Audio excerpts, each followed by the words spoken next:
That was fucking loud and annoying, wasn't it? What the hell? What the hell? All right. We got nobody up in here, though. Oh, True. What up, True? That's all we got, too? You know what happened? Alert didn't go out. That's okay, though. That's okay.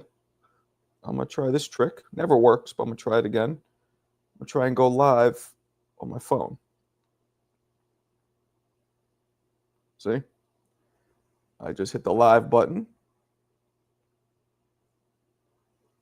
I give it a second. Every now and then, that will send an alert out when the others didn't. As you guys can see, there's only 2 people in here. Why is there only 2 people? Once again, the alert did not go out. Why is the alert not going out? I don't know. But it's annoying. Who's up in here? We only got Tree? Good Lord. Good Lord. Not good. We'll see, though. Maybe this shit will go out. We shall see. We shall see. I got the Discord up, but I don't know how to use it. So that's the problem there. I gotta figure out how to use the shit. What did it do, True? You still in here? There's nobody up in this bitch now. What the fuck's going on?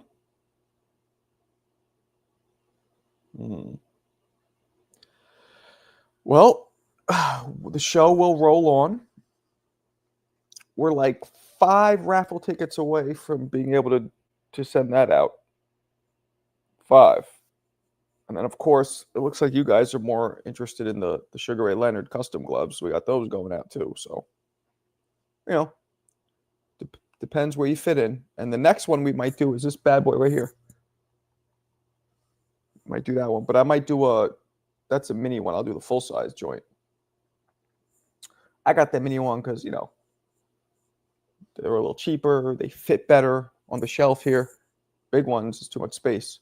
Look how good that looks behind me. Shit all fits perfect. Should all fit perfectly. Yeah, so anybody who's in here watching, guys, I'm doing another live. I put this one on. I got 4 people in my other thing. Guys, watching this, where I'm looking at. See, look, I'm doing a live right here. See that? The alert didn't go out. So I'm going to end this live here, the vertical one you're looking at, and then go into my YouTube channel and go on the other live that I'm doing, which you'll see where it's horizontal, okay? Where you'll see the different view. And right there you see the Sugar Ray Leonard gloves I'm going to be giving away right there. Boom, up there. Still in the package. So jump off this, whoever's in this live, and go to my other one, please. Okay, because I'm going to end this one now.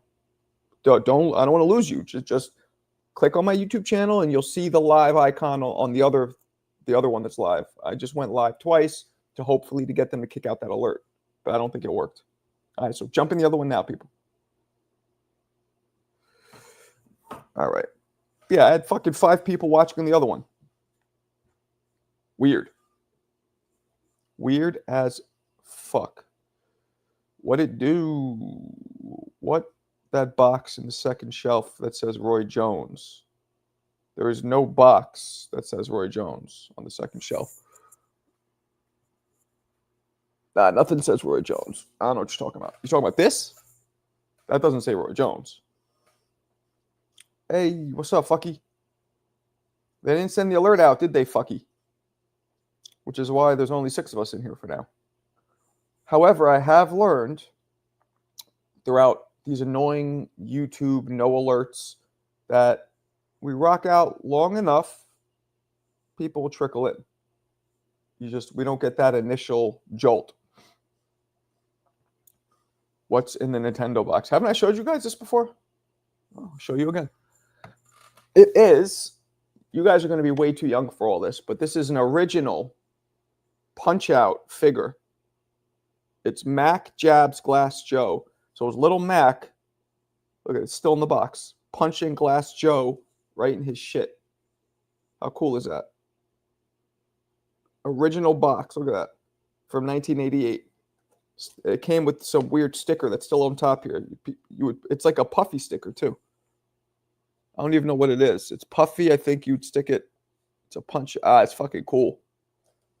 And I think it even says 1988 on it. Let me see.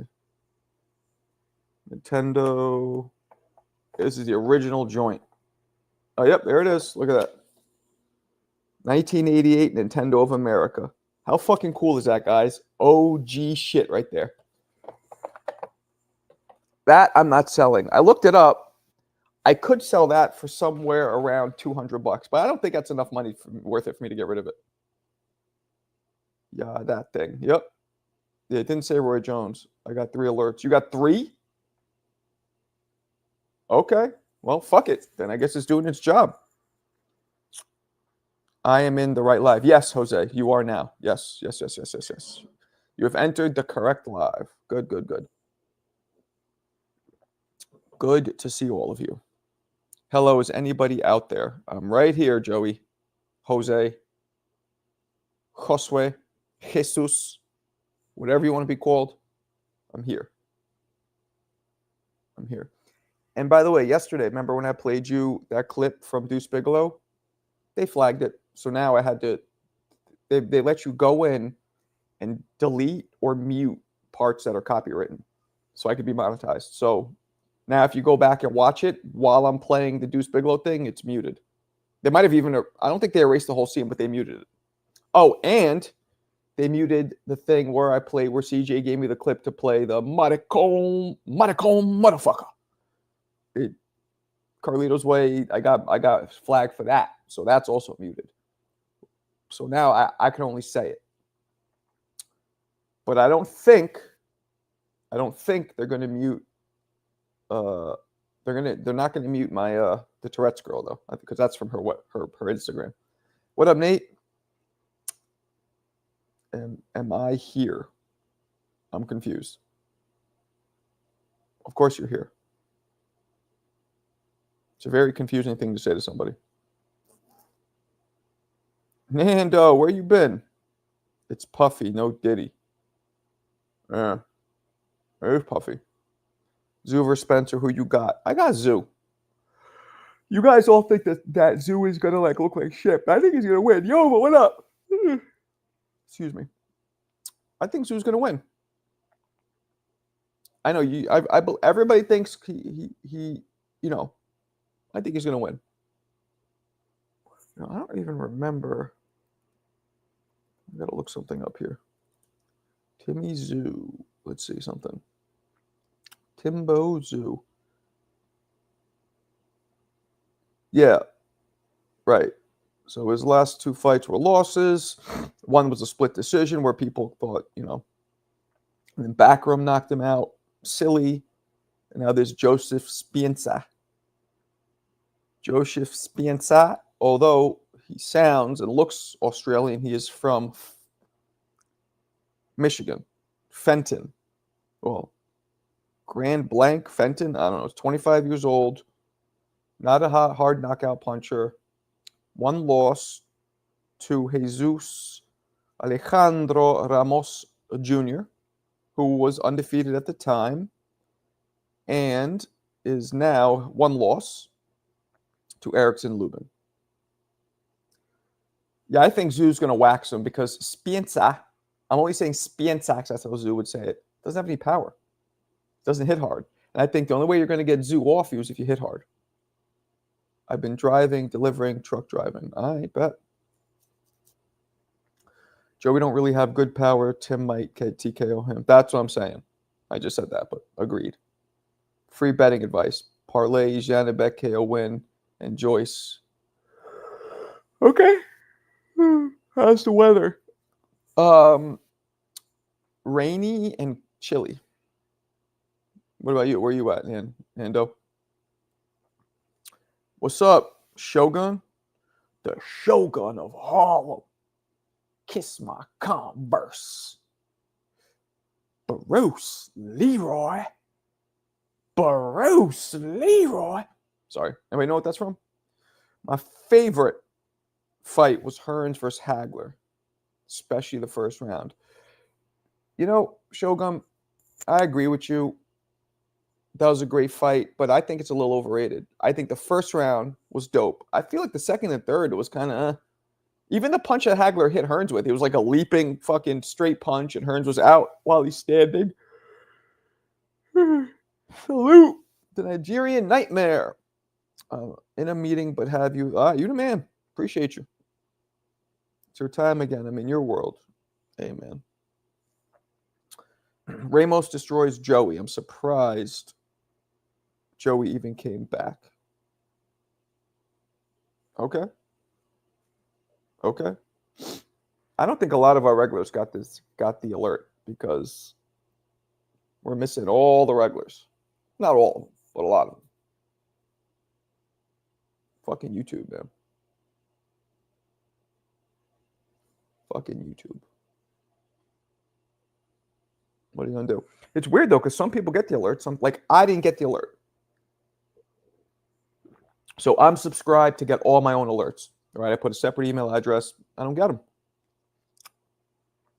I still got the most entries for both raffles. Let's see. CJ has. Why won't this? Now it won't show. All right. CJ has 11 raffle entries for the first one. That is by far the most. And CJ has 5 for the second one, which is also the most. Blind Faith has 3. Eon has 2. So yes, CJ, you have the most. Stock market is crashing like PBC. Is it? Well, that'll explain a lot. I got the Mexican Tim Zoo. Who's the Mexican Tim Zoo?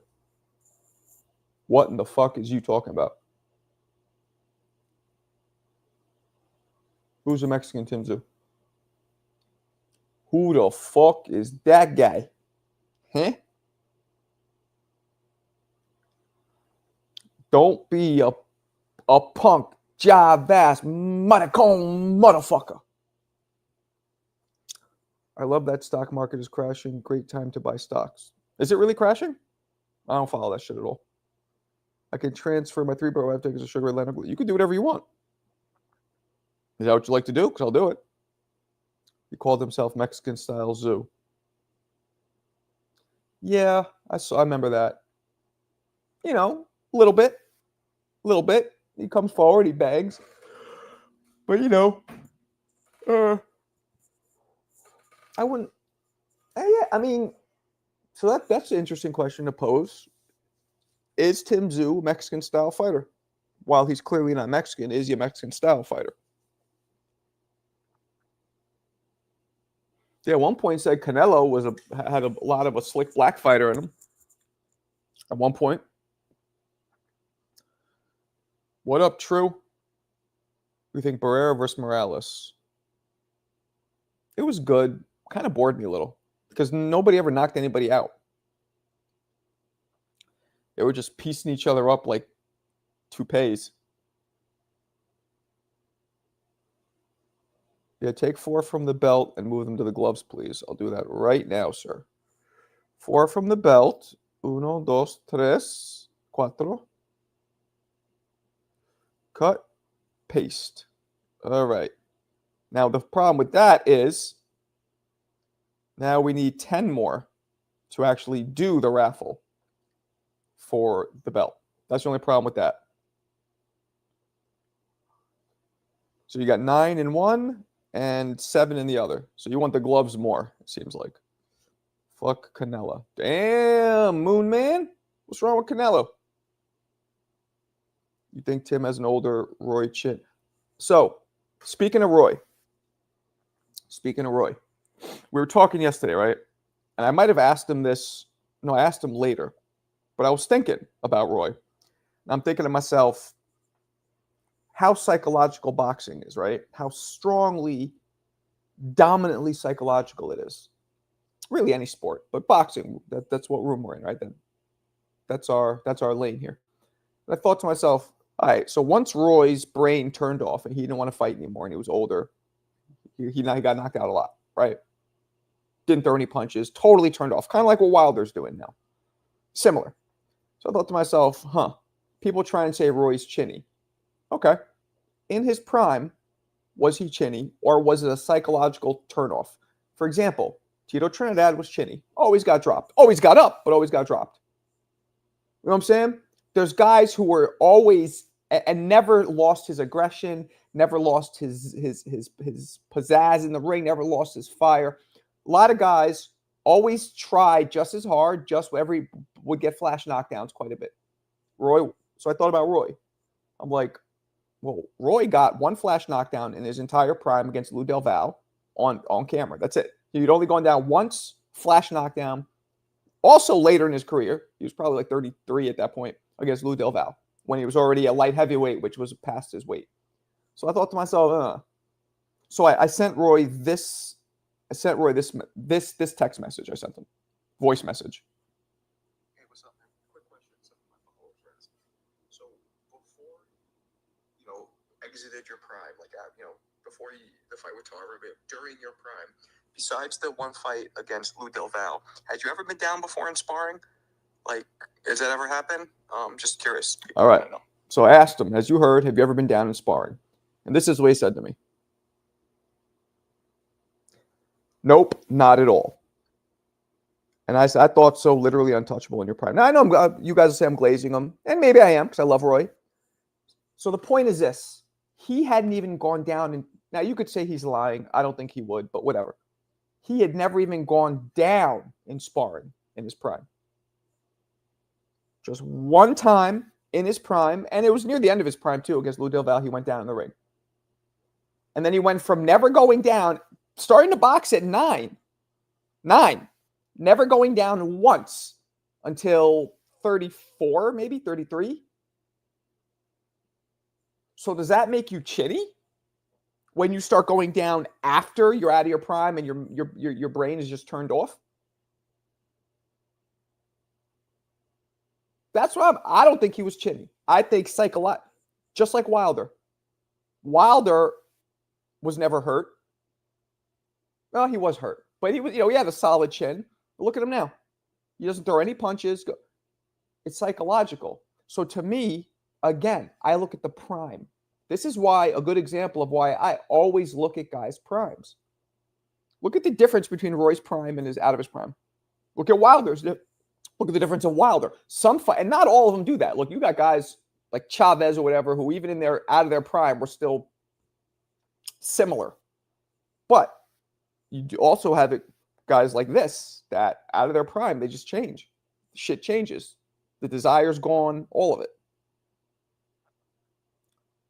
He was not chinny. That's what I'm saying, Albert. But, some people want to say he was. If I recall correctly, he was schooling Lou. Oh, yeah. Oh, of course. It was once, and Lou had that hard straight left. Lou was a southpaw, don't forget. Everyone chinny when hit hard on the button. That's a fact, too. Nah, they get chinny one-punch resistance. Nah, they get chinny no punch resistance. They get chinny when they get older, yeah.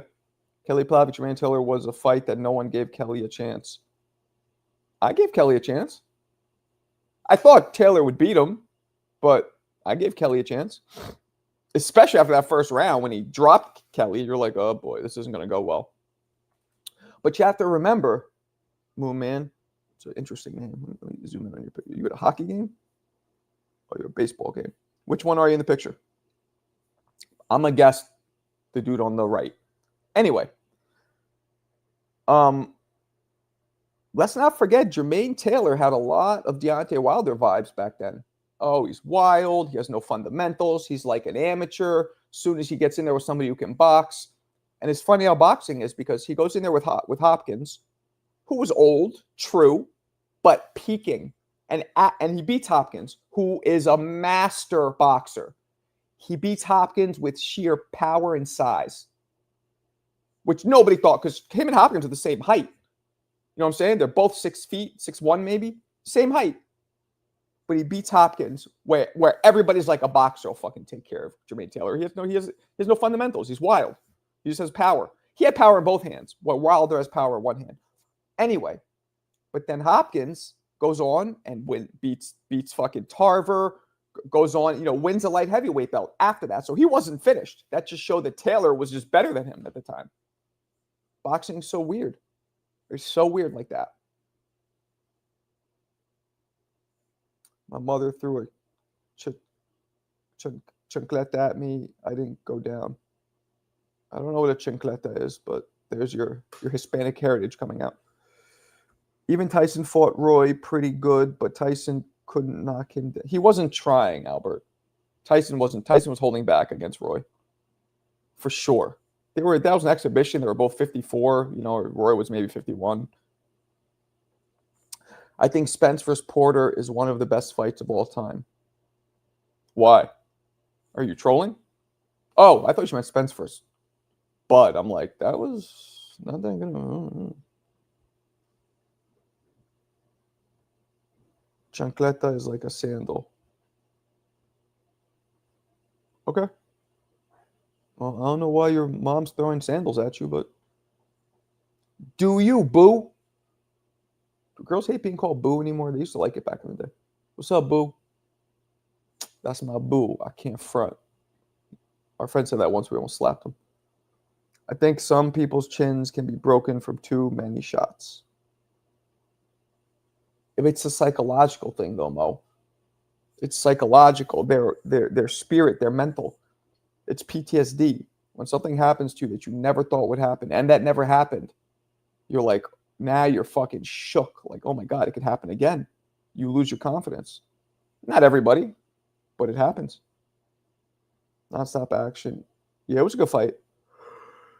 That knockdown is the only reason Porter didn't win. Oh. That's Jerry Rice and Steve Young. I wouldn't fucking know. I don't watch football. Well, I do know what Jerry Rice looks like. Let me go closer now. Okay, yeah, that is Jerry Rice. Okay, you're right. You're right. I remember Jerry Rice. He's one of the greatest. I don't watch football, but I know he's one of the greatest receivers ever, right? I don't think Tyson held back. I just think his old body aches. Nah, he held back. He wasn't hitting him that much to the face. I'm telling you, he held back. Was cracking. I love Spence versus Porter. They went life and death. Yeah, that was a great fight. My pocket's going to be Rubenesque this year. I hope so. I hope me too. You think Dev is chinny? I don't know yet. Up to the Ryan fight, nothing made me think he was chinny. I don't care that he got wobbled a little bit once by Linares. Nah. After the Ryan fight, now we don't know if that was Ryan's power, his speed, which is special, or maybe the drugs in the system. We don't know what. We got to see more. It's just that simple. Bomb Squiddles. What's up? The Tyson versus Galata fight was great. That's a dope picture of Tyson with the kufi. Because Tyson was clearly past his prime. And Galata was big, giant man. Many believe Tyson was going to lose. Nah, I knew he'd beat Galata. And Galata's a quitter. You know, Tyson herniated the discs in his neck with that one short punch that fucking floored him. And then Galata just quit. Galata is one of the biggest pussies in boxing history. And I hate shitting on people because he was so talented, but he was also, talk about Capri Sun sipping.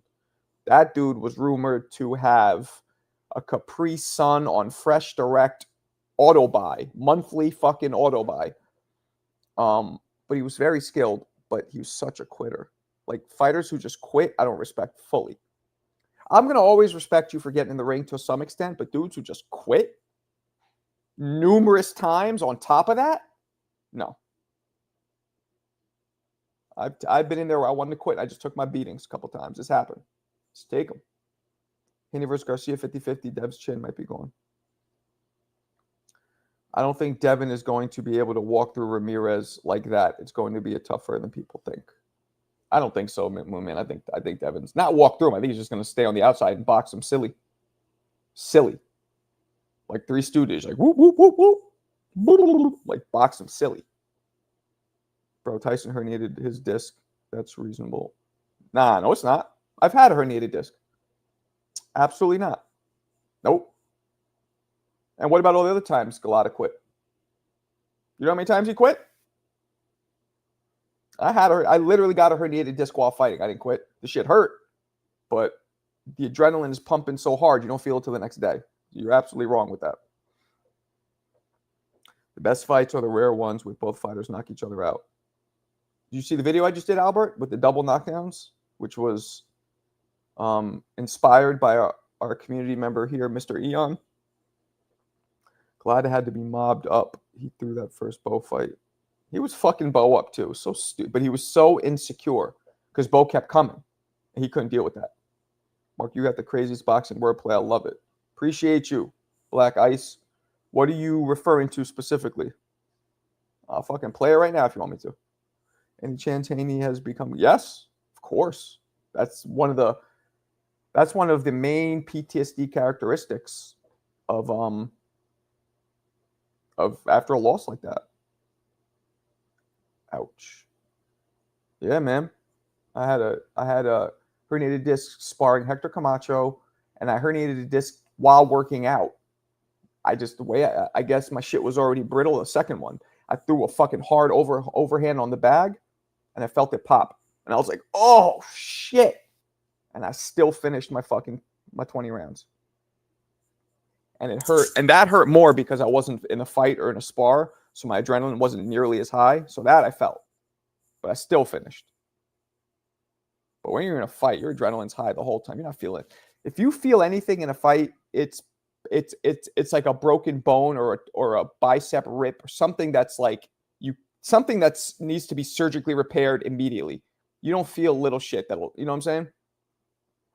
It was an overhand right that initially floored Galata. Short one too. Kind of like what he hit Botha with. And I wasn't that short. Remember the trainer Al trying to face mouthpiecing? Yeah, and he's like, "Don't you fucking do that." And he's like, No. You don't want to do it. Camacho Jr. I sparred Camacho Jr. Yeah, funny story with him. And I talk to him now still. I'm cool with him. His trainer came in when I was sparring Camacho Jr. His trainer was like, "Yo, Camacho had ballooned up to 165, right? My weight. He's naturally a welterweight, so he was a little chubby. Shorter than me, chubby. I'm bigger. I was bigger and I was stronger. But he was almost faster than me. And I was really fast, so he had that speed that I wasn't used to because I don't spar welterweights usually. Yeah, I have in the past, but generally I would go heavier if anything. Because speed was not my issue. I just want to get more used to people who are stronger and bigger. Like I was faster than everybody in my weight. So his trainer comes in, he's like, "Yo, look, we're just gonna work. Go light." His trainer told me like 3 times. I'm like, all right, cool. Bell rings, ding, ding, ding. Camacho immediately, right jab, bam, fast, hard, straight left hand, pop my shit, fucking split my cabbage right back. I was like, what the fuck? His trainer goes, no, yo, I said go easy to Camacho. So I'm like, okay. The Camacho goes, all right. And then again, well, bam, hits me again with the same shit. Super fast, super hard. Snap my shit back like the hammer on a Smith & Wesson. Whop! And I think that's the one that herniated disc my neck. Then I got mad. And then the trainer goes, all right, that's it, Camacho. Because Camacho was known, he would show up drunk sometimes. He was like his pops. He was a loose cannon. He was very loose. So the trainer jumps to the ring and goes, no, I told you, go easy. He's like, that's it, just jab. So I look at the trainer. I go, he can just jab. I'm about to fucking go at him now because you said this was going to be easy.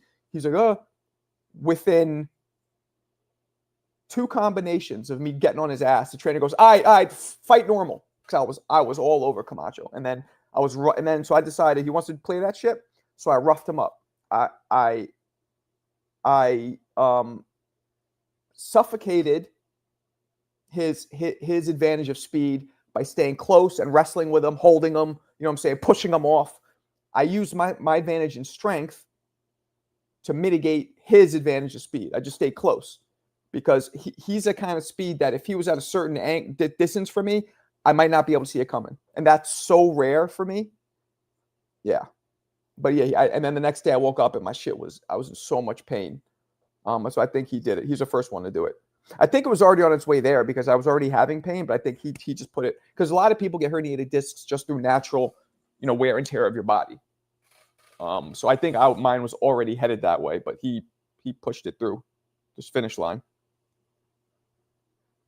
Get that Camacho interview would be fun. He doesn't remember. I've talked to him. He doesn't even remember sparring me. I remember I talked to him a couple times. He's like, oh, he remembers the time. It was like 2005, maybe 4 or 5. He remembers the gym because he was like, oh yeah, I was like, oh, we sparred at Church Street. He's like, oh, that must have been like 04, 05. That's when I was there. I'm like, yeah, that's when it was. But he didn't remember me. So he won't remember it. Because, he sparred way more people than me. One thing he did that was weird, which I never had somebody do, after I started piecing him up in the ring, he looks at me. I was wearing an old amateur. I was in this amateur tournament when I was in college in Arizona on the boxing team in college. So I was wearing an old shirt, says Tucson, Arizona, boxing, championship tournament, whatever. And he just looked at me mid-spar after I started hitting him and goes, you from Arizona? Almost like he didn't think people from Arizona could fight like I was fighting. And I was like, yeah, you're right. They can't. I'm like, nah, I'm from here. Born and raised. That was just I thought that was strange. I've never had somebody ask me where I'm from in the middle of a spar. But whatever. What's up, John? Canelo Triple G2. Marco, which is your greatest Roy Jones Jr. fight of all time? I must have forgot. Have one. I don't have one. There's so many. I'm making a video now on another fight he had. I'm about to make it against Sugar Boy, South African dude. He's black, but South African. That he was a menace with that one. So many. What's your biggest weakness as a fighter? My drive wasn't always there. And I learned over the years to just not box when I wasn't fired up. Because I initially did, and I would get beat up, or I would just, you know what? Let me not say this. I only got beat up like 2 or 3 times, believe it or not, all the 30 years. I only got beat up a few times. But it would be boring. I'd be like a couple shots, hold, move around. It would be whack. I just wanted to get it over with. So I learned not to even show up unless I had that fire in me.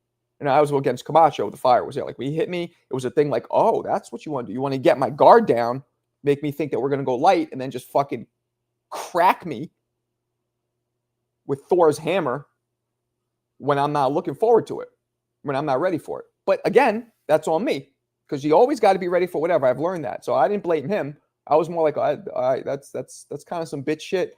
And it was some, I believe, I'm telling you right now, I think he saw me. It was slightly racist. I'm not saying he's racist. I shouldn't say racist.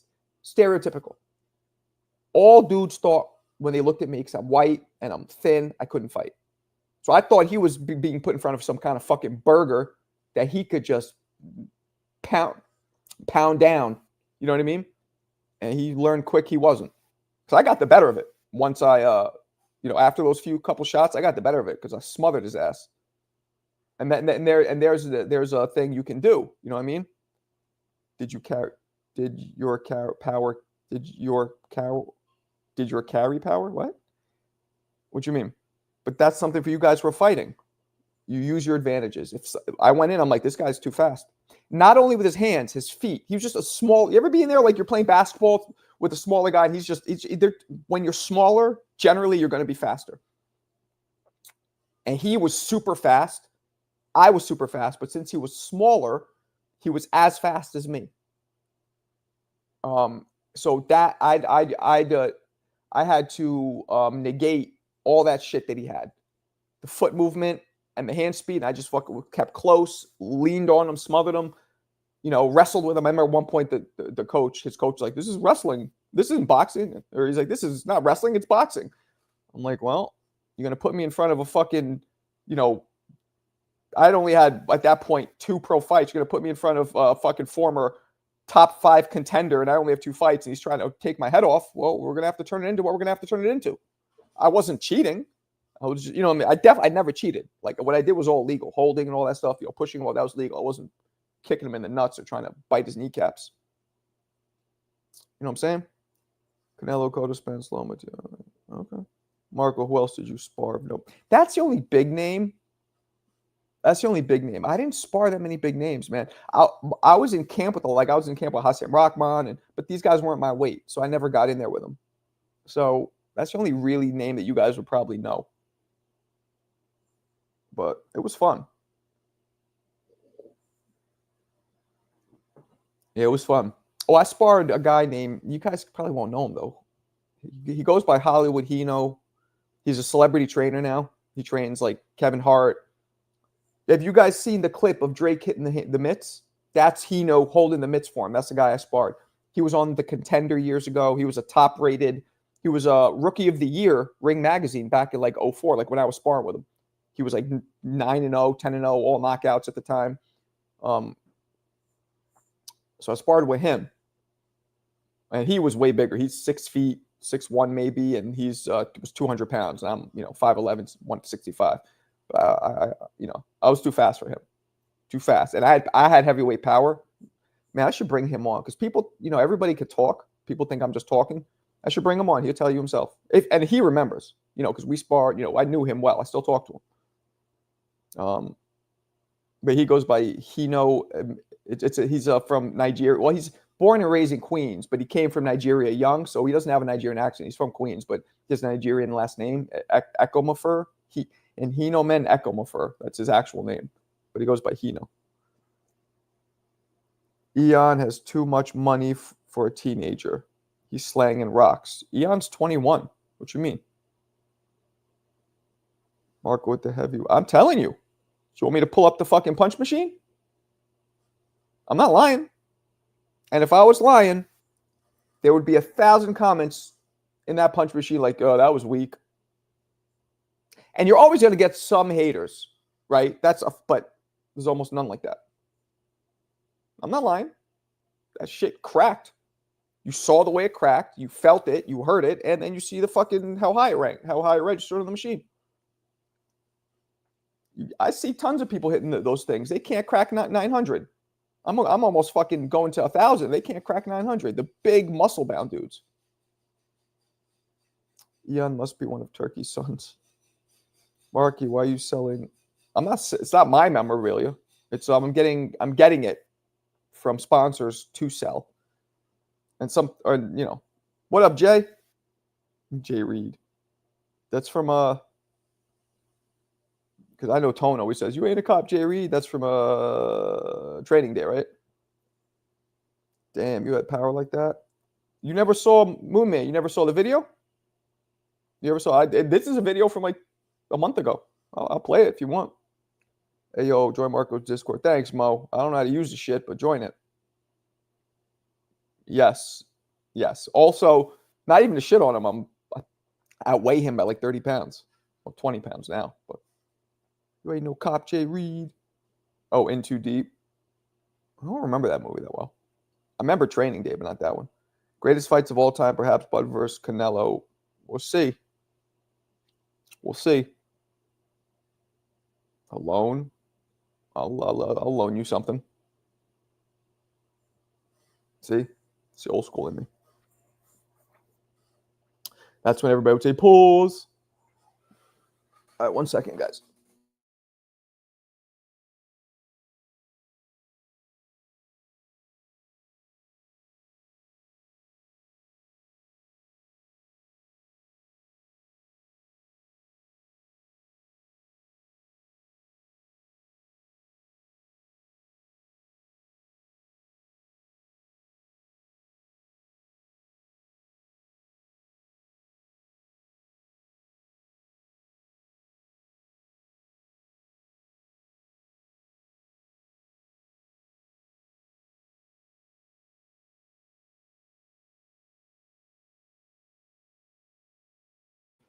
All right, my bad. We're back. Get down on it. What's up, Lo? Lo, you want to jump in? With your punk ass? Or are you working? You're working in the Scotland Yards, or whatever the fuck it's called. I forgot what it's called. Marco versus Ness. Come on, man. I want to see that video. All right. You got it, bro. I'll play it right now. Motherfucker. Let me find it here on my IG. Here it is. All right. How do you can't really rewind these shits. That's one thing I don't like about them. All right, hold on.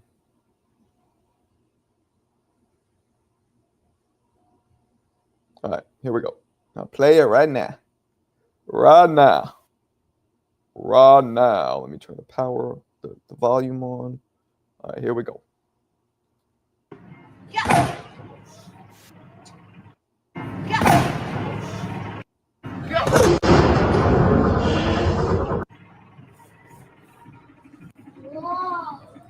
Oh my God.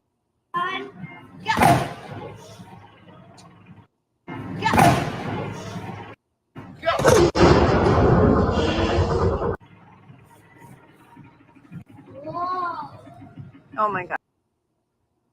Snapping necks and cashing checks, Moon Man. Snapping necks and cashing checks, Moon Man. I'll IG you. I'll send you the link on Instagram. Okay. On Instagram. Where the fuck is it? Messages. There we go. Low knows. Sometimes knows boxing. King David. There you go. I just IG'd it to you. Senor. Anybody know what happened with Marco and Ness? What you mean? I'm right here. You could ask me. Bud versus Canelo definitely going to be on a Saturday night. Oh yeah. Next feelings got hurt over his daddy. Yeah, basically. Marco strikes fear in the hearts of those little black. I know, man. I didn't mean to scare them, but you know what I'm saying. What's up, MPO? That is what happens when you carry the Roman God power in that right hand. Roy Jones is a platinum. Solid punch. Appreciate you. Hip torque. Hell yeah. And mind you, what's up? Mind you, I didn't fucking wind up. You know, some dudes on that punch machine will take 10 steps back and run at it and fucking. I just planted my shit and hooked off. What's up, Lo? What's going on, Marco? How you doing, bro? You know, been better, been worse. How about you? Just tired, man, at work. I didn't sleep too good last night. Got to do a morning shift. I get out of here at 3 o'clock, man. I can't wait. Okay. I feel you. What So you work right now? Yeah, I'm at work now. What you thought about T.O. sparring footage? He was emulating Emmanuel Augustus. I didn't see it. Yeah, the guy looked green too. He looked like somebody that should have been the Board Awards. The guy he was sparring with. How long was the footage? Like, how long did it last? Maybe about 35 seconds, maybe. See, I hate that, man. I like breaking down footage, and I need at least a round. Like, if I don't have at least 3 minutes, it's like pointless to break down a 30 fucking second clip. But I didn't see it. If somebody sends it to me here, guys in the chat, send me the TO footage. We'll look at it together. It's on YouTube in the short videos. And he's doing the drunken master on some dude he was sparring with. Like, he did some crazy shit. He jumped in the air and did a spin around punch. Like, he jumped around and did the backhand hit while he was on the ropes. Oh, he hit him with a back? That's illegal. No, you know the thing that he did with Diego Magdaleno where he spun around and tapped him? He did that in the air, midair. Yeah, I'll check it if somebody here puts in the link. I'll check it. I didn't even know. I'm hoping that's not the style he's gonna use. He's probably gonna do that when he got the fight in full control. He's gonna, probably do getting his showman stuff. Yeah, he's really cranked up to high gear in terms of trying to promote himself and stand out and be flashy. Yeah. Like I always say, Teofimo is the most athletically gifted Latin fighter that has black fighter swag since Hector Camacho.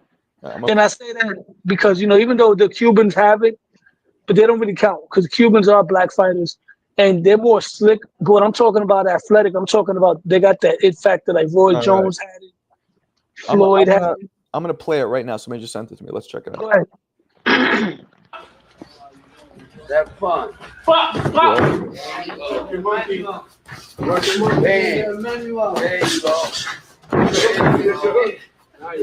Right hand to the body.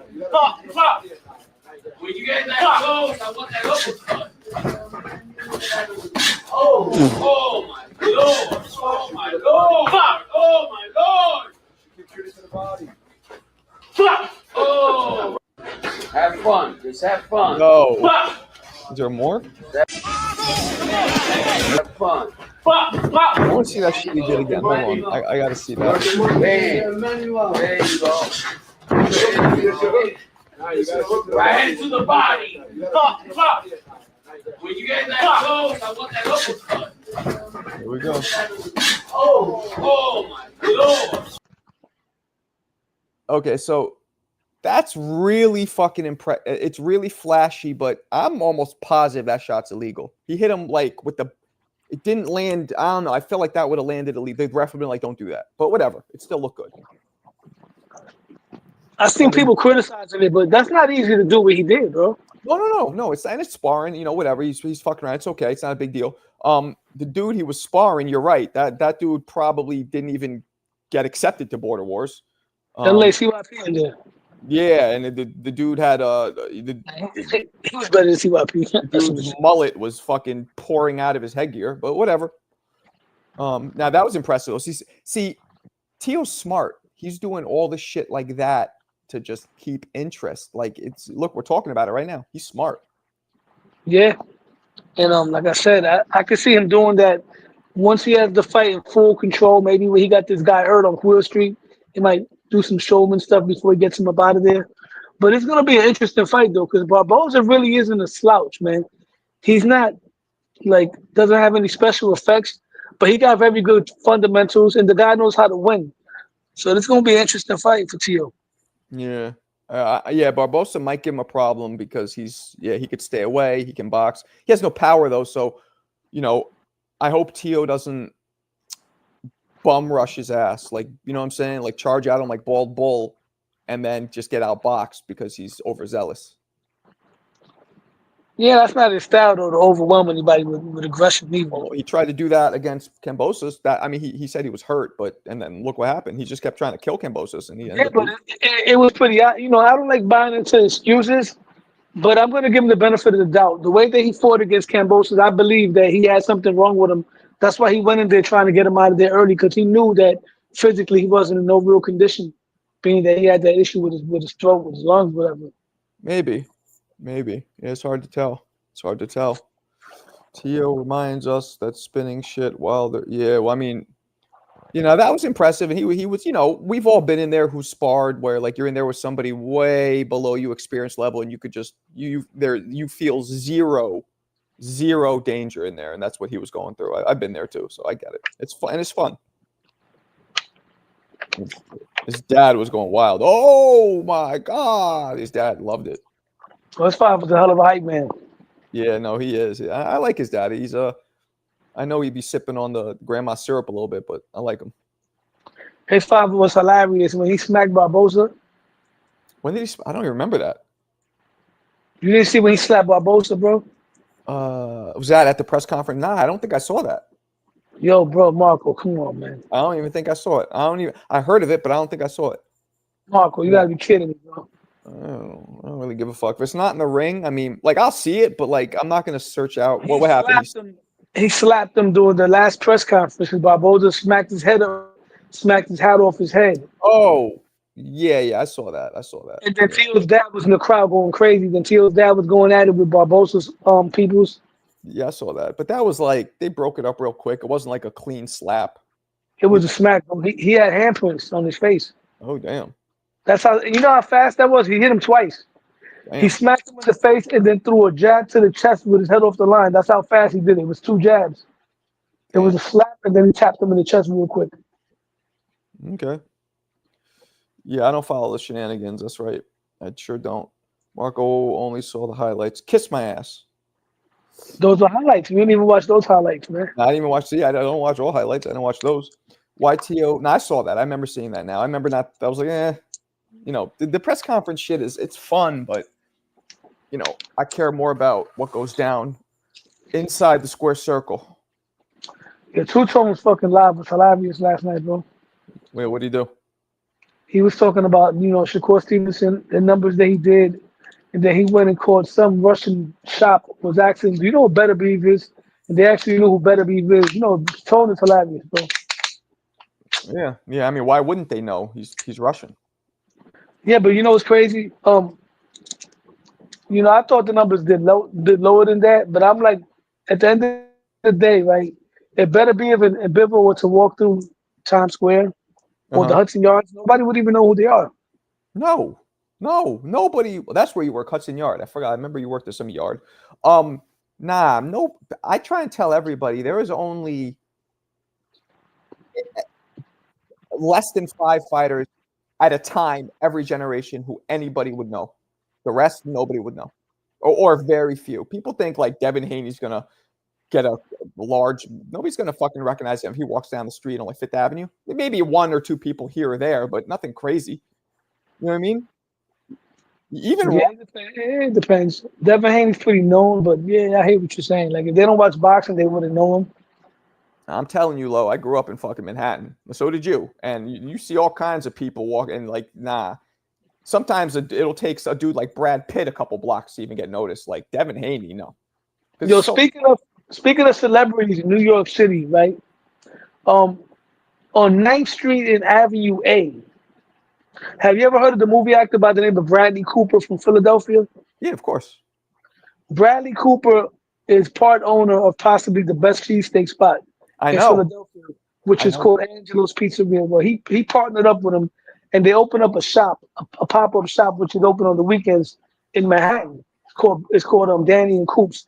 So I rode my bike the other day to check it out, and I'm not gonna lie to you, I wasn't disappointed at all. He wasn't there. Usually when he's there, there's a line, especially Oh, a lot yeah, of he women. works there. Yeah, he works. Yeah, he'll work there. I've seen that. Well, I went there to get a cheesesteak on Saturday, and it was great. That's the best cheesesteak you're ever gonna get in New York. It's on 9th Street and Avenue A. You got to check it out, Marco. So everybody, Go ahead. I gotta tell everybody about Lo. So Lo grew up half New York, half Philly, and this is his Philly shit coming out because New York dudes don't give a fuck about cheesesteaks. Am I wrong, Lo? You're wrong. New York people like cheesesteak. That's why there's lines over there.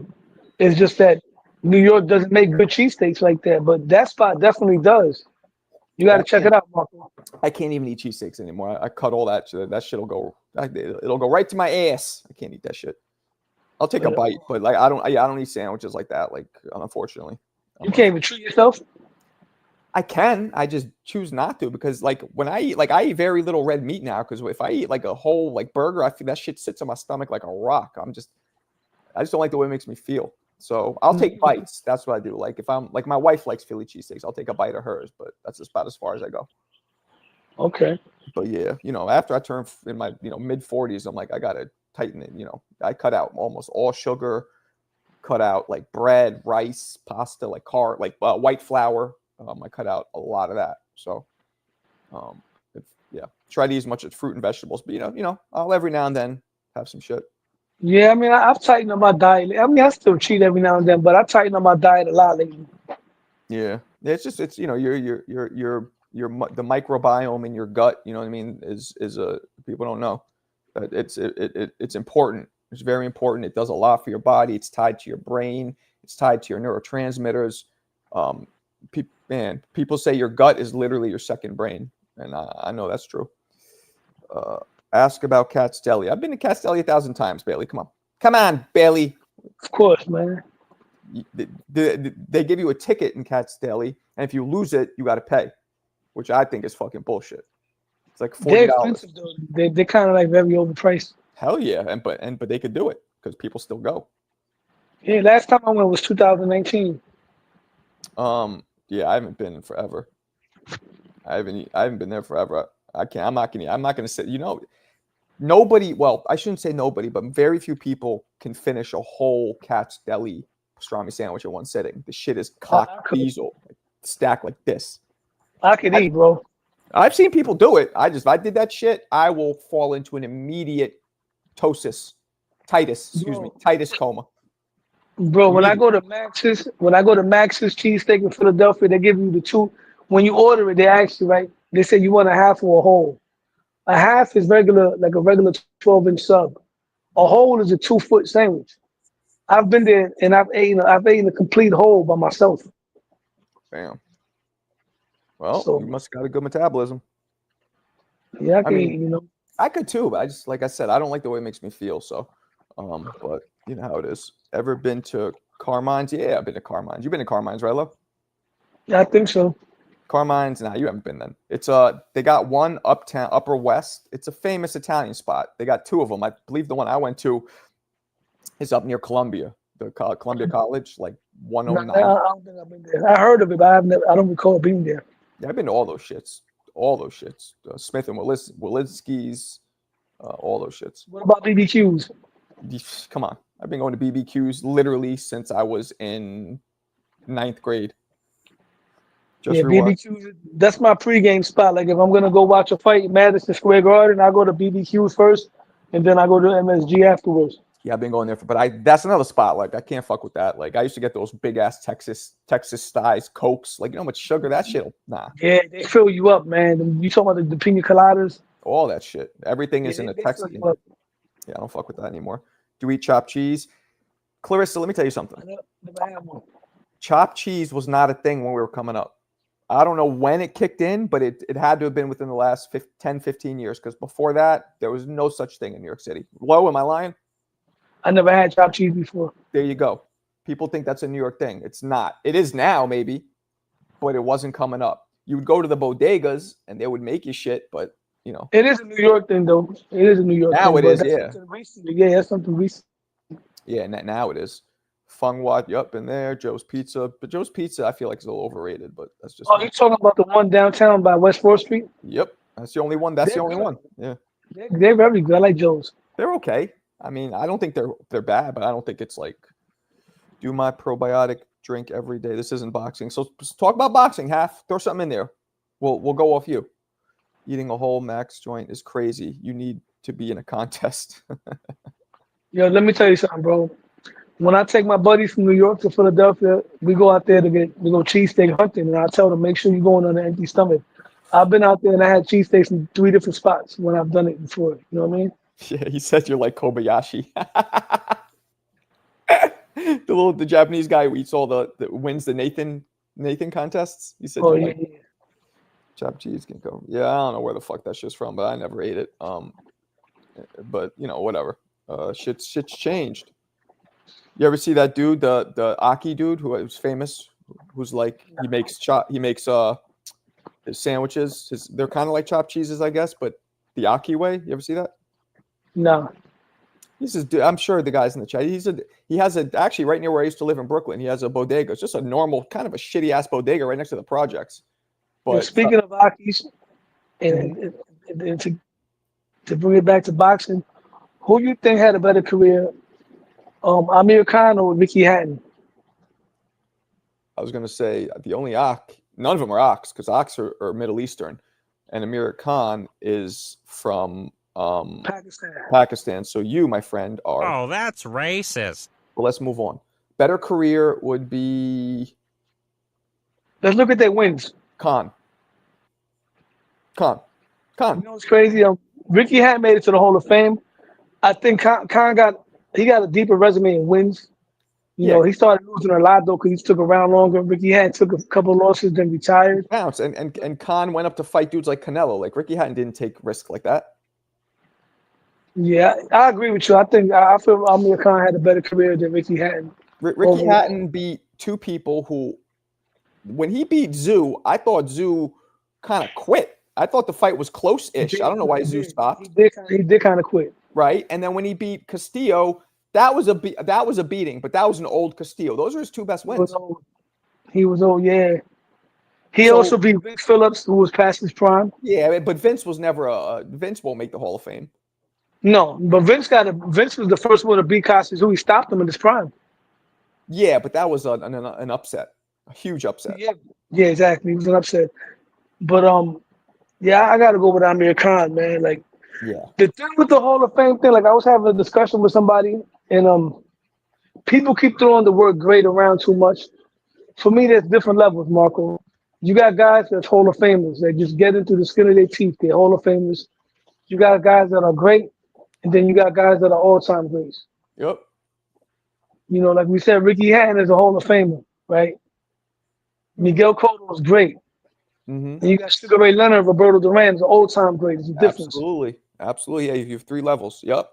Hall of Fame, greats. Well, Hall of Fames, legends maybe than all-time great. I don't know what word we use, but Would you yeah. put legend?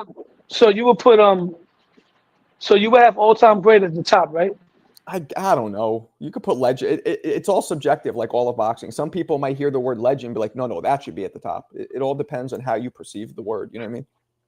Yeah, but to keep it simple, I'll just go with Hall of Fame great and all-time great, man. Like, so if Terrence Crawford beats Canelo, right, he's gonna sit down at the all-time great table with Ray Leonard, Roberto Duran, Floyd, I don't know. and Roy Jones if he beats Canelo. I don't know yet. You heard my story, right? Where when I was chilling with Canelo and Crawford, you heard my whole experience. No. Oh, you didn't hear it. So I went to a Ring Magazine event. My man, shout out again to my man Shaquille O'Neal. He got me in. He's talking to Turkey, trying to get me into work for Ring Magazine. Shaq's my man. But anyway, I went there. I was with Shaq, and they were doing an interview with Crawford, Canelo, Dana White. Shaq was there, and they had Tom Brady for some fucking reason. They were all doing an interview, and it was about the upcoming Crawford-Canelo fight. They sat down. We're at the top of the Rockefeller Center. They were doing it at the top. You know how Turkey does shit. So we're all freezing up there because this was like 2 weeks ago. It was cold, but anyway, point being, Shaq, introduced me to all of them. So I was chilling with Bud and with Canelo. And by the way, this shit made me feel good. Bud knew who I was. He was like, yo, I know you. I was like, oh, shit. But anyway, what surprised me was that Bud was a couple inches taller than Canelo, but not so much that he was taller. The dude looked bigger. He was a bigger man than Canelo in person. So that really swayed my opinion now because I thought Canelo's main advantage was size and power. But in person, he looks smaller. So I'm not sure who's going to win that fight now. I'm not sure. But if Bud wins that fight, is he sitting at the table with Ray Leonard and those guys? I don't know. I say yes. If he Ray wins Leonard, I mean, here's the thing, in my opinion. Part of what makes, to me, a legend all time, whatever our last category is, right? The top of the top of the heap. Part of what makes it, to me, is eyeball test and skill level. And while Bud has everything, the one thing he lacks that Roy, that Sugar Ray Leonard speed, power, that Mike Tyson snap. He lacks that. So I'm not saying that should exclude him, but it makes me question it. I mean, that shouldn't exclude him because you got guys like Pernell Whitaker, who wasn't the biggest knockout artist, and I have Pernell Whitaker among the all-time greats. But it's not about but Pernell had flash and snap. Pernell was super fucking slick. He did shit that we've never seen. The defense. What has Bud done besides have a high IQ that we've never seen? Nothing. He switches stances. He's knocking dudes out. Marco, what are you talking about? He's knocking dudes out. We've seen a lot of people knock dudes out. Do you get what I'm saying? When you watch Bud, nothing grabs you from his skill. Besides the fact that Bud's. But you could say the same thing about Hagler, maybe. Hagler, I think, might have hit harder than Bud. But, Hagler would come forward. Hagler had that pressure that you've never seen before. I thought you was gonna hold this against him because my only gripe with Bud is that he doesn't have his body of work doesn't have that much all-time great type of depth. Yeah, but that's not his fault. I never hold. You know what I'm saying? But still, that determines a lot. But a win over Canelo would be huge because not only are you beating a guy that's bigger than you, you're beating a guy that's bigger than you that's also a top 5 current pound for pound. This is not like all due respect. This is not crapping on Ray Leonard's legacy because Ray Leonard made it there regardless. But this is bigger than Ray beating Donnie Lalonde. Donnie Lalonde is not a Hall of Famer. I was just with Donnie Lowe. It's so sad. I was at this fundraiser for Bobby Ches with cancer in his face, and his face is all fucking deformed now. It's so sad. Yeah. Yeah, it's really sad. Holmes was there. Spinks was there. Let me tell a quick story. Holmes and Spinks were there, and so they're announcing them. And as they're announcing Spinks, Holmes gets up and goes, "Don't clap for him," because Spinks was the first one to beat him. It was really funny. But yo, Mo. Okay, Mo says this. I'm on crack. First of all, you're on crack. But forget about that. Crawford is one of the most explosive punchers. I disagree with that. Now, getting knockouts because of punch placement and setting traps is different than an explosive puncher. Ryan Garcia is an explosive puncher. Tank Davis is. Do you think Bud's an explosive puncher? Because I don't. I think Bud is the kind of puncher where he hits you hard enough to hurt you bad, But and is then he he knows how to finish you. explosive? Nah, don't give me the politician answer. Is he explosive? Because I don't think he is. No, he's not. He's not a Felix Tito Trinidad. There we go. Oscar De La Hoya was explosive. There He's we not go. that kind of puncher. And that's He's my the kind of point. puncher, yeah. He'll hit you with a good shot to hurt you, and he knows how to finish you. That's what my he point. That's why I'm struggling to put him in the same category as guys who not only had all the skill and the knockouts and all that, but had the explosiveness visually. Even Durant, who was smaller than him, was more explosive. That's what I'm saying. He was not explosive. So that's what he's missing to me. He's missing that little. And I'm not saying I would exclude him because of that. I'm just putting it out there for a conversation. Doesn't matter. I'm putting out there, if he beats Canelo, Bud is an all-time great. He's not on top 5. There's so many fighters. A lot of people say, "Oh, I put him in the top 5." That's a big number, bro. There's so many all-time greats out there. I'll be happy with him in the all-time greatness if he would have beat. I'm not saying he shouldn't be on the list, but now, how long is his list? You know what I'm saying? Are we talking top 20, 30, 50? You know what I mean? I don't want to get into numbers. I We will have to, because I'm not putting him in top 5. Hell no. I will put him in the top 15, top 20. Okay, I'm with Based that. on my knowledge, because once again, this is not disrespect to the legend. I'm going off my knowledge. I can't sit here and tell you about Sean Fitzgerald, Sean Fitzpatrick, and Jack. Bob Fitz. Yeah, I can't tell you about that. You know, certain guys I know about. Bob Fitzsimmons, but I know. Yeah, I know about the Henry Armstrong. You know who I got up there in the top 5, top 10. Like Sugar Ray Robinson, but I can't tell you about Dick Tiger and these guys. So based on my knowledge. Real quick, big shout out to my man Polo Buck with the 2-piece. Appreciate you. Bud has well-placed punches. That's what I said, Polo. My man Mo seems to believe he's explosive. I don't think. What's up? Chavez Sr., all-time great or great? Who? Julio Cesar Chavez Sr. All-time best Mexican fighter who ever lived. What are you talking about? I got him up there as well. What are you talking about? I got him up there. 89-0. Granted, he should have lost 2 of those, but still, 89-0. Shane Mosley. Yeah, all-time Shane, man. Shane. I got Shane great, not all-time great. What? No. I mean, not all-time great. Besides his slip-up against Vernon Forrest, nobody beat him. Nobody. In his prime. Not all-time. I mean, for me, I got him as a why. There was somebody, we talk about the visual test. He had everything. He was knocking people out. He was winning. He had good defense. Yeah, but you gotta get those wins though too, bro. Like Shane, don't get me wrong, bro. Shane Mosley, it's not a slight on him, right?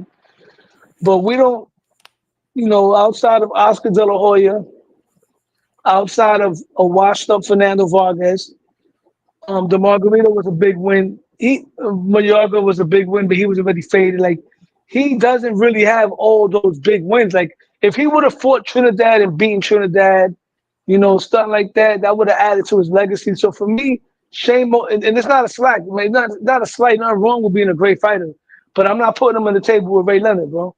Right, he goes in the table with Juan Manuel Marquez. Okay. Miguel Cotto. He's not going on the table with my man Mo. Let me read this. In 40 years, we'll be talking about Bud the way we talk about Hagler now. Mark my words. You might be right. I just don't think he's an explosive puncher, but you might be right. The two to me aren't synonymous. Explosive punching and being talked about like that. And you might be right. But if he just beats Canelo and retires, will we talk about him the same way we talk about Hagler? So check this out, Marco. When I was on Nest's I was on the panel. I called in. He was hyping up Austin Trout a lot one day. He always does. So he was saying, he was comparing Bud Crawford's resume with Canelo. He kept saying, what's Bud Crawford's Austin Trout? And I told him, you keep mentioning Austin Trout. Like, you don't even mention him because you bias towards the generation. Austin Trout, all due respect for me, is the Black George Kambosos. And he couldn't grasp what I was saying. And what I mean by that is Austin Trout's best win was the upset over Miguel Cotto, right? Just like George Kambosos' upset over Teal. After that, Trout continued to get fights against the Charlo brothers, fights against Jared Hurd, Lara. He lost all his important fights after that. Yeah. A la George Kambosos. And people still mention his name. That's why I call him the Black George Kambosos Jr. That's I'm what's with that. I'm with that. I get you. Yeah, I mean, no doubt Trout. Carolina in this bitch. What up? What up? What up? But also has power. He doesn't unload power like Ryan. He doesn't waste shots. That's true. That's true.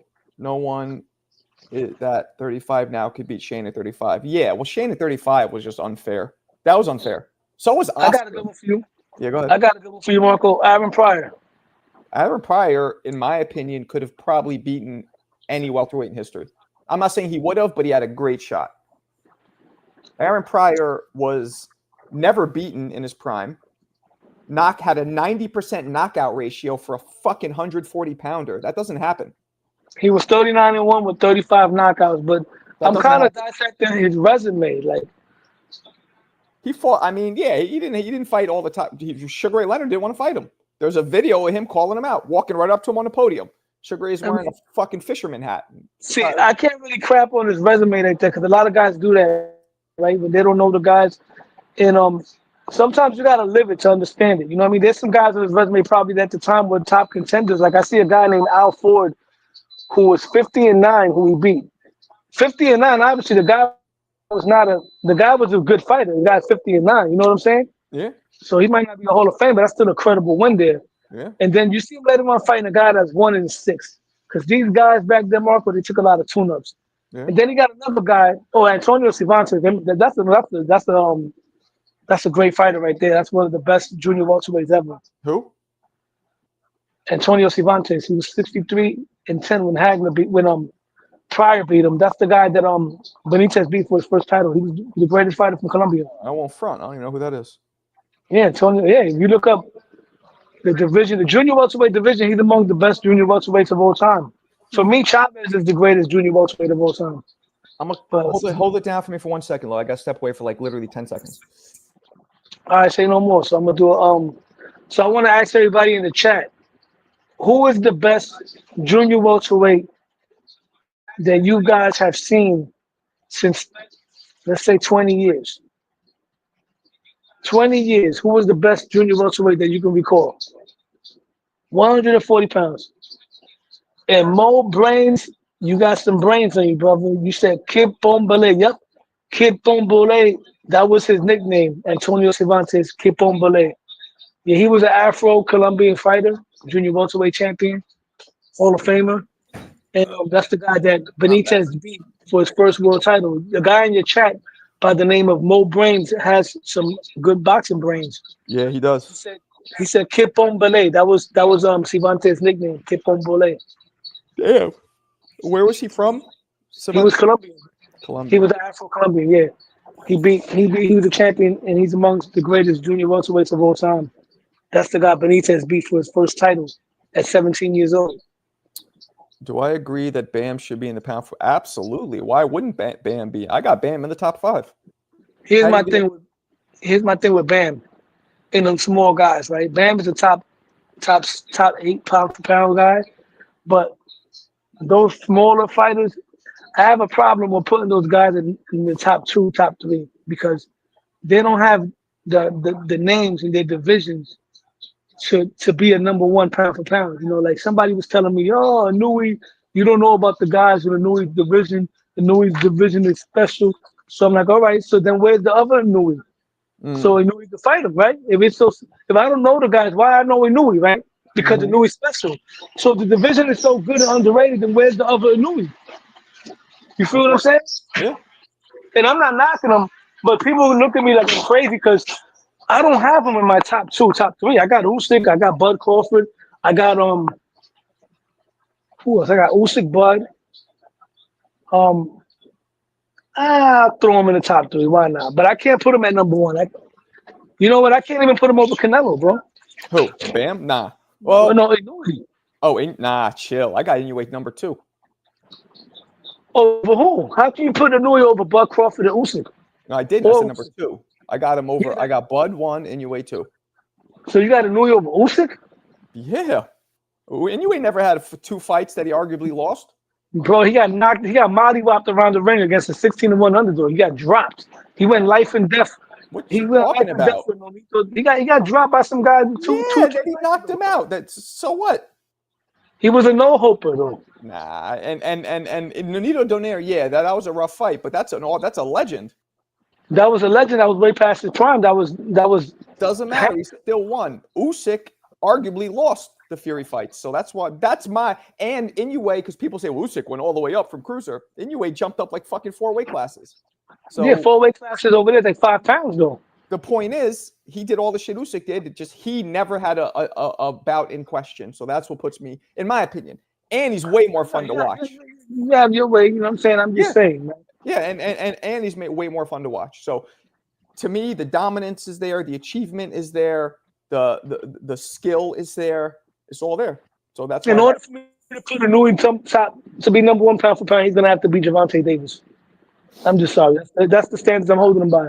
He's not gonna. He just hit 122 and he's 31. Like he's not going up another fucking 13 pounds. That's not 14 pounds, whatever. That's not happening. All right. Well, he's not gonna be number 1 pound for pound then. Well, my book. I'll tell you right now, if Bud loses to Canelo, Inoue will be number 1. No. I think if, let's say Bud loses to Canelo and Inoue knocks out somebody else spectacularly, I think a lot of people will put him 1. Right now, for me, I already have Usyk at 1. So until Usyk loses, and Bud loses, then maybe. But then maybe not. I don't think Usyk's gonna lose to anybody, but. And then maybe not, because if Canelo knocks out Bud Crawford, I'm gonna put him in number 1.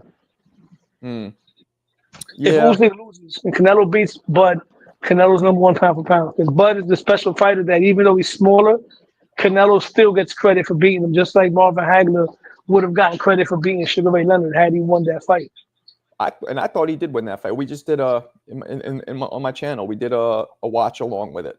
We scored it, and I gave it to Hagler. But there was 2 swing rounds that if Hagler doesn't win, it's a draw.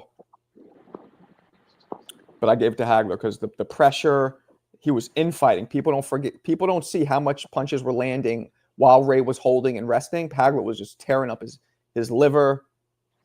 You know what I'm saying? Hit bobbleheading his shit with the uppercuts. Hagler was doing a lot more work inside and was a lot more aggressive, so I gave it to Hagler. But it was close. Who wins, Hagler versus Canelo at 160? I got Hagler. That's a close one. I think Canelo's a little bit more skilled, but I believe Canelo at 160 had a little bit of a gas issue. I think Hagler could outwork him maybe, but above that, Canelo beats him above. I don't think he was more skilled. I have sparring clips of Hagler showing him dancing like Ali. He was very versatile. Like all we really knew was that walk forward shit, but he did a lot more than that when he had to. I'm just saying. He was a very small middleweight though. Not for that. Not for that. Shit, even when I was fighting, I was a middleweight. I was taller than all of them. I'm 5'11", and I was taller than everybody. I'm telling you, man, people have shot up maybe over the last 15, 20 years. Even Duran wasn't that much smaller than him, even though he was smaller than him, but he didn't look tiny next to him when they fought. Yeah. But I'm just saying, like for back then, he wasn't small at all. He was that was about what was going on. You look at all his fights, there was very few guys taller than him. And let me tell you something, even a loss could add to your legacy as well. Because if you're losing fights that were controversial, in fights that you wasn't supposed to win or lose, whatever the case may be, that adds to your legacy also. Because Duran won 15 competitive rounds with Hagler. Hagler didn't wipe him on the cards. Hagler won the fight decisively, but it was close. It was competitive. It was very competitive for 15 rounds. I know, and that's why the triangle theories don't work, because then Hearns destroys Duran. And people think, well, Hearns and Hagler, Hearns has a real shot. Look how they both performed against Duran. And then, the guy who struggled with Duran destroys the guy who destroyed Duran. You get what I'm saying? Like Duran kind of had the James Toney problem. Like Duran, as great as he was, because Duran for me is top 5 or at least top 6 all time period. The greatest Latin fighter of all time period, and probably has the best win any fighters ever has in boxing. But against Duran, Ray Leonard. Yeah, absolutely, bro. It's a difference when you're moving up to be the big guy that's a big, slow guy. You're moving up in weight to be the guy that's bigger than you, faster than you, more athletic than you, quote unquote slick black fighter, quote unquote a guy that becomes a top 5 or top 10 pound for pound fighter. That's fucking huge, and Yeah. that's like all right. Imagine Canelo in Floyd's shoes. Canelo being the older guy, the smaller guy, moving up to fight the bigger guy that has all of Floyd's attributes. That's Right. what Roberto Duran did. Right. Yeah. That's what Roberto Duran did. People really overlooked that. And what the point I was saying about Duran is after that, like when he moved up in weight a lot, he wasn't consistent. There was fights that he lost that he had no business losing, a la James Toney. But then he would pull this performance out of nowhere when you think he's not gonna win. And he'll win like he did Davey Moore. Well, he also James Toney did G-Roff. he also did what James Toney did, where he gained too much weight. He was fighting way heavier than he should have. You know what I'm saying? That's what I'm saying. But he would pull off this great performance every now and then, like a great performance, like James Toney did with G-Roff. Duran did that with Iran Barkley. He did that with Davey Moore. So, Duran and James Toney are very similar. The guys had discipline problems outside the ring with eating and partying and stuff like that. Yeah. But inside the ring, on their A game, those guys were fucking incredible. If James would have stayed at like super middle, light heavy, he would have been. I mean, but he lost a couple. Montel Griffin beat him twice, I believe, at super middle or light heavy. I forget which one. Like, Montel yeah. Griffin is the only one to decisively beat James Toney in his prime, I believe, twice. Roy did it James Toney, all-time great or great? all time. Yeah, I got him up there too. Yeah, because you don't, and he should have won the heavyweight crown. I know he got tested positive, and who knows if he was who knows if it affected him or not, but it was in the system. If James Toney wouldn't have won any other significant fights after the Montel Griffin fight, I would just say he's a great fighter. But Yep. things that he did afterwards put him to the all-time great status. Beating Giroff, people give him credit for being Holyfield, but that Holyfield was finished. Yeah, he was washed up. That wasn't but it was still a good win. But that was a passing prime Holyfield. But you still got to give him credit to a degree for doing it as a smaller fighter. That code is no good. Yeah. Hold on, Marco. That code is not good. What's not good? No, I'm at the job. Oh. Let me mute you. Let me put you on mute. You talk to the people. Yep. Hit him with the Roy Jones Jr. sound effect. Shit, you don't have to ask me twice. Y'all must have forgot. Duran stood in the pocket against Hagler. Had Hagler backpedaling. Well, that's what Duran did. Very good at phone booth fighter. The Duran that beat Leonard is pound for pound on that night easily. Well, yeah, but you could say the same thing about Buster Douglas. That Buster Douglas who beat Mike Tyson on that night, who beats him? Who beats that guy? 6'4", hitting like a truck, dancing like Ali, fighting in the pocket, fighting on the outside. Who beats that Buster Douglas? Like, I don't think we can go with a fighter on a specific night. On a specific night, there's a lot of variables. The difference, Marco, is that Buster Douglas didn't do great things beyond that. Duran did. And I agree with the caller. That Duran that night would have beaten almost anybody, because if you watch that fight, right, he was aggressive. He was crafty. He had defense. He was doing feints. He was doing all of these things crafty at a fast. If you watch that fight, he wasn't just coming in. He wasn't just coming in balls to the wall, broad and hitting with your best shot. He was coming in using feints. He was feinting Ray Leonard and then getting him to bite, hitting him with shots. He was turning. He was backing up to the ropes and then turning him and putting him around. He showed head movement. Duran was crafty, bro. Yeah, very crafty. Yeah, no, he was good. He was good. You should see I'm sure you've seen it. The clip of him sparring Nigel Benn where he was playing with him, like a fucking playing with him like Homie the Clown, just fucking clowning him. Yeah, I seen that. Duran was. Yeah. Duran was not, like I said, this is why I have a debate with people when they talk about Chavez, Duran, everything that Chavez was good at, Duran was better at everything. And Chavez was skilled. Troy put me onto some video of Chavez. I'm like, damn, I slept on Chavez because I always thought Chavez was more like hit me with your best shot, which he was, but he had defense. You know what I'm saying? He just that he had a great chin, so he wasn't scared to get hit. But Chavez had defense. If he wanted you to slip, If you want to slip punches and make you miss, he was making you miss. But Duran was better than Chavez in everything. He was a better body puncher. He had better defense. He was a better puncher. He was craftier, everything. And Chavez would have not been any version of Sugar Ray Leonard. Based on what Meldrick Taylor and Purnell did to him, yeah. I don't think so either. Exactly. No. And Ray Leonard hits harder than both those guys and was taller and better in every way. Yeah, Ray Leonard was no joke. Ray Leonard he had that one loss to Duran in his prime, and then he just cruised. I mean, what was his first loss after that? He didn't lose until what? No, that was a draw. He lost to Terry Norris. Terry Norris and Camacho, so only 3 losses in his career. He And should even have lost. Camacho, He should have lost to Hearns the second the time. rematch was a robbery. Say what? The rematch with Hearns was sort of like a robbery, low key. Oh, yeah. I just did a video on that, and it got mad views. I think a lot of people agree with that. Yeah, that was definitely a robbery. Dropped him. He was whooping his ass. Sugar Ray Leonard had moments, but something about Hearns gave him well, even in the first fight, if I remember correctly, Hearns was doing pretty well till he got tired and caught. Yeah. Hearns hit so fucking hard and had so much range. He was like a Wilder. Tommy Hearns wouldn't be able to get a fight today. Why? Why? Because this is, people duck smoke. Tommy Hearns wouldn't be there. He wouldn't be able to get a fight. Well, that's 6'2" with boxing skills that could box your ears off and knock him out with one shot. Who's gonna fight that man? He would be avoided like the Black Plague, bro.